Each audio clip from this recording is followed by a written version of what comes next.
Hey everybody, this is the overview for the new Q-bert menu system on the 10-in-1. Similar hardware to what we had on the 8-in-1, it's just got a couple of refinements and a totally new menu that's side-scrolling instead of the pyramid menu. We kind of got some feedback from collectors that the pyramid menu was a little cumbersome, and we had to rewrite everything because we had to use a new serial EEPROM. Our old one was no longer available.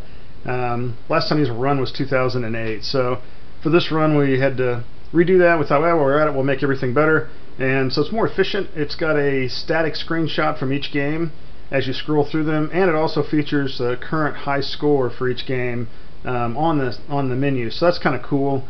So I'm going to scroll through these for you. This is the splash screen that you're greeted with. One nice thing about this is it's got a boot to option, so if you don't want to boot to the splash screen and select a game each time you power on your arcade game, you can set it so that it boots to maybe Q-bert or cubes or whatever you'd like, and you can always go back to the menu by holding player 1 and player 2 down together. So anyway, this is the splash screen. Then we've got Q-bert, cubes, faster, harder, more challenging, Insector, curveball, mellow yellow, 7-Eleven, tiles. This is a hacked version of Q-bert, and it's got a few twists that if you really like Q-bert, this is a fun version to play.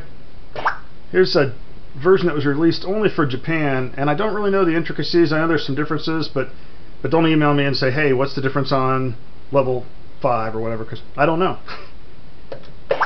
This is a test version from Milostar that was done prior to the release, so it's got a few tweaks as well. And then we're back to the beginning. So now I'm going to go into the configuration menus and show you some of the things you can do setup wise on the kit. So we'll flip into test mode here, and this is a setup screen. So this is the boot to setting. It's the first setup screen you've got, and currently it's set to boot to menu, and we tried to put instructions on each of these screens for you so you can remember without having to pull out the manual, hey, what do I need to do? So in this case it's player 1 to change and player 2 to save. So we've got booting to menu. I'll leave it there, but I'll scroll through these and show you. You can hit them, and it'll show you, hey, what do you want to boot to? And in this case, we're going to boot to menu. So we hit the S2 to save, and it'll take us to the next screen. And this is the you can select the game that you want to show in the menu. So if there's some game you hate for some reason, you can take it completely off the system so it never shows up in the menu. So even though it's a 10-in-1, you can make it a 9-in-1, or you can make it an 8-in-1 or whatever. If you're not a fan of Insector, you can just take that out of the menu and it'll never show up on the system. So that's just an extra little feature.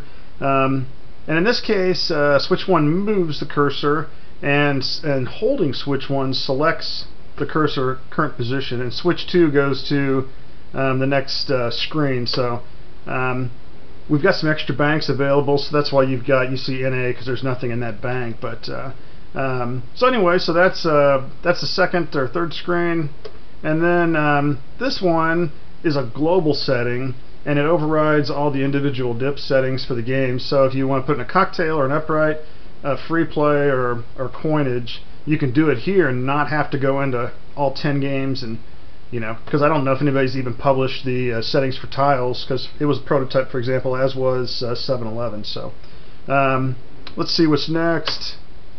And this is individual modes, so you can go into where it runs demos or etc. So you can go through game title to title, so and they're in the same order there on the kit. So pretty slick, pretty easy to use configurations. It's nice on these multi games to have virtual dips instead of the physical ones. That you can kind of customize things the way you want them for your own machines. So that's the overview, and I'll probably do another video and show you guys a quick installation. But these kits are available now.